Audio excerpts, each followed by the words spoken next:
end-time deceptions. Memory text.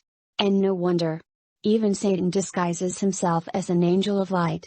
So it is not strange if his ministers also disguise themselves as ministers of righteousness. Their end will match their deeds. 2 Corinthians 11:14-15. The world today is full of all sorts of ideas about the spiritual world, afterlife, near death, and other deceptive claims. None of this is biblical, and it is prophetic. The world will grow further and further from the true gospel and biblical teachings. Mysticism. You hear a lot about mysticism.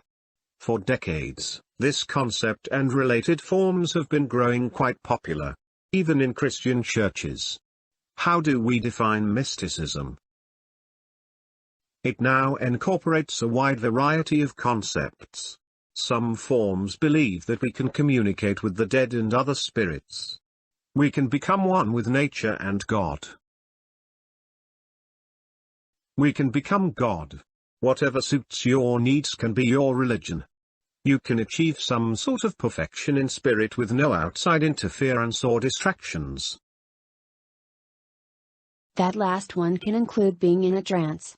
Sadly, you see many Christians practicing just that. They listen to worship music and become almost unconscious. They are in some euphoric state, oblivious to anything around them. Everything now is subjective. All of this replaces the authority of the Bible. Sound doctrine gives way to your own experience. Unfortunately, this leads to accepting religion as subjective. The Bible is no longer your guide and you are now fully open to accept end-time deceptions. Jesus warns us about this. Matthew 7:26-27. But everyone who hears these sayings of mine, and does not do them, will be like a foolish man who built his house on the sand, and the rain descended, the floods came, and the winds blew and beat on that house, and it fell. And great was its fall. There is nothing wrong with enjoying Christian music and a worshipful experience. We all know that your salvation is based on one thing, your relationship with Jesus. But what kind of relationship and what Jesus are you believing in? There is only one true gospel in the Bible. Near-death experiences. In previous lessons, we have cited the people who were raised from the dead in the Bible. Nowhere in the Bible is there any account of anyone coming back and telling people what the afterlife was like. Lazarus would be a prime example. He was dead, buried, and began the early stages of decaying. If anyone would have a story to tell, it would be him.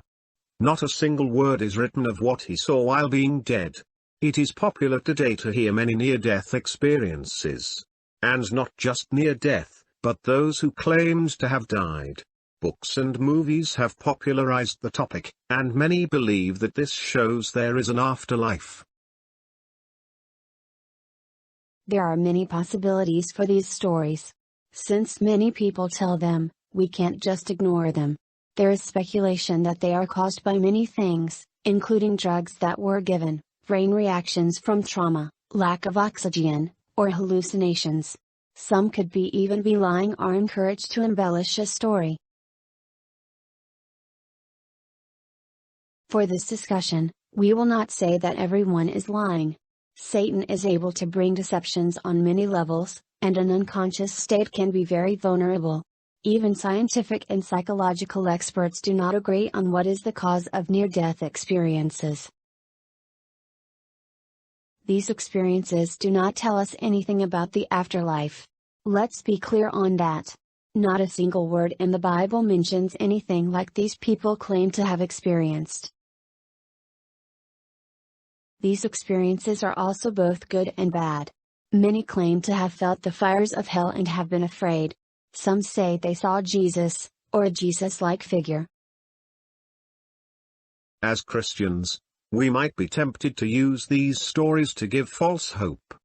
That somehow this proves there is life after death. Getting people to be saved through these near-death experiences is using false doctrine. So, how do we talk to people who think these visions of the afterlife are real? First of all, the most telling aspect is that all of them do not agree on what they see. They even contradict each other. If these were true stories of saved and unsaved going through death and coming back, they would all need to agree on what it was like. The Bible promises one new earth and one new Jerusalem. There is only one way there, and that is through Jesus Christ. There are not multiple accounts in the Bible on how we get there. The saved are taken to heaven with Jesus when he returns. A near-death experience is even mislabeled. There are those who want us to believe that they are actual death experiences. The Bible makes it clear that people are not aware of anything after death.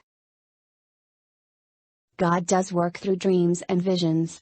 Only messages that are consistent with the Bible and the teachings of Jesus are to be believed.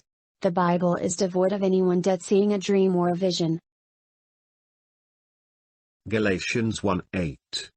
But even if we or an angel from heaven should preach a gospel other than the one we preached to you, let them be under God's curse. Matthew 10:16.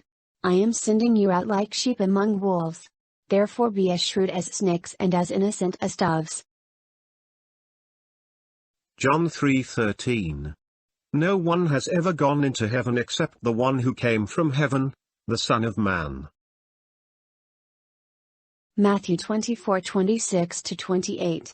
So if anyone tells you, there he is, out in the wilderness, do not go out, or, here he is, in the inner rooms, do not believe it. For as lightning that comes from the east is visible even in the west, so will be the coming of the Son of Man. Reincarnation.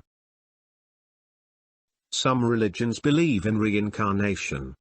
That people will die and come back to life as some other being. They are reborn multiple times to eventually reach a state of perfection. The stages could be coming back as a plant, animal, or even an insect. Each rebirth gives a new chance at doing better than the last life. There is no place for any idea like this in Christianity. Hebrews 9:27. And as it is appointed for men to die once, but after this the judgment. Jesus shed his blood for humanity, not members of the animal kingdom. We are saved by grace, through faith, not by what we do on our own merits. We cannot earn our salvation. Jesus alone did the redemptive work. The soul does not keep living on after death. The breath of life returns to God. Only at the resurrection will body and breath be reunited as a living soul. What you do during the one life you are given, determines your destiny. There are no second chances. The second coming of Jesus would be negated by any hint of reincarnation. Jesus will make us perfect on his return. 1 Corinthians 15:52-53. In a moment, in the twinkling of an eye, at the last trumpet. For the trumpet will sound, and the dead will be raised imperishable, and we shall be changed.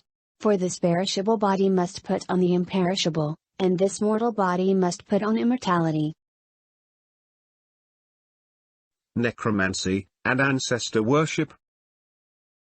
Necromancy involves using the spirits of the dead to seek answers to present-day problems.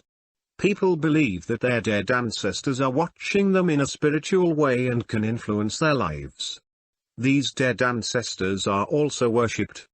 Their graves are offered food, drinks, and other items to help them in the afterlife. Modern-day people can be deceived because of the grief that comes with losing a loved one. The Bible forbids any followers of the true God to have anything to do with these ideas and practices. King Saul went to Endor to inquire of a medium. Leviticus 19:31. Give no regard to mediums and familiar spirits, do not seek after them, to be defiled by them, I am the Lord your God. Saul had disobeyed God and God ceased answering Saul. When the medium conjures up a fake spirit of Samuel, Saul is deceived. This put King Saul on a rapid decline in sin and he and his sons died in battle shortly afterward. We can be sure that this was a deception and not actually Samuel. 1 Samuel 28:14. So he said to her, what is his form? And she said, An old man is coming up, and he is covered with a mantle. And Saul perceived that it was Samuel, and he stooped with his face to the ground and bowed down. The woman sees an old man and Saul only assumes it is Samuel. After that, it was easy for Saul to be deceived. Studying biblical truth will keep us from believing that a woman actually conjured up Samuel. Sadly, there are Christians who think that the old man was actually Samuel himself. But this is directly opposed to the Bible and the state of the dead. Isaiah 8:19. And when they say to you, seek those who are mediums and wizards, who whisper and mutter, should not a people seek their God? Should they seek the dead on behalf of the living? Saul was in complete despair and consulted a medium. No matter how desperate you are, always seek the Lord. Personations and other appearances. Do not be deceived by any personification of a dead person. Many are being deceived today by such false and lying spirits. People that promote this have many ways of getting personal details to try and make a believer out of you. Do not fall for it. When a loved one passes, as humans we try and ease the pain. We are vulnerable to people and ideas that are using deceptions. 2 Corinthians 11:13-15. For such are false apostles, deceitful workers, transforming themselves into apostles of Christ. And no wonder. For Satan himself transforms himself into an angel of light. Therefore it is no great thing if his ministers also transform themselves into ministers of righteousness, whose end will be according to their works. Find refuge in Jesus and be sheltered by sound, biblical doctrine. If you are, then you cannot be misled.